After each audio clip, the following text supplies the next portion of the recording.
Jekk tkun dieħel il-belt f'dawn il-jiem u tħares l-isfel tinduna li għaddej xogħol fuq iż-żewġ pontijiet.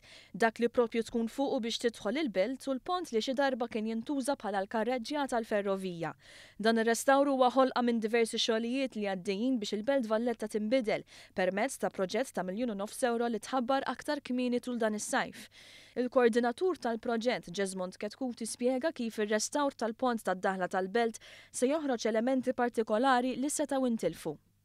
Min-naħa l-oħra l-pont minn fejn kienet toħroġ il-ferrovija se jkun restawrat b'tali mod li jerġa' jmur lura għall-istat oriġinali tiegħu, din id-darba mingħajr il-karreġġjati u l-ferrovija. Ħanamlu sa simulation ta' kif kienu tracks qabel forma ta' dawl. Ħajkun facelift verament sabiħ ġifieri.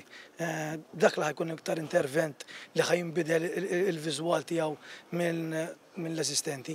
Malli jitlesta x-xogħol ta' restawr fuq iż-żewġ pontijiet ikun jista' jibda xogħol fuq id-ditx hawn se jinbidel fi spazju miftuħ maqsum fi 3 partijiet. Għandek 33% ħad tkun access road għall-NSO u l-OPM u għal-car park ristrett bekk just access road.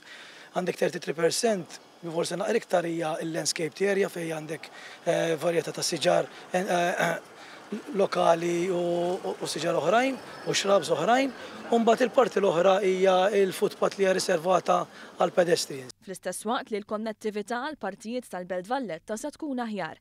Dan kollu se jwassal biex kif spjega ċ-Chairman għar-Riġenerazzjoni tal-Port il-Kbir Stefan Zrinzo Azzopardi, il-pubbliku jgawdi aħjar il-post minn fejn hu maħsub li nqatet il-ġebla u minn hemm inbniet il-Belt Valletta.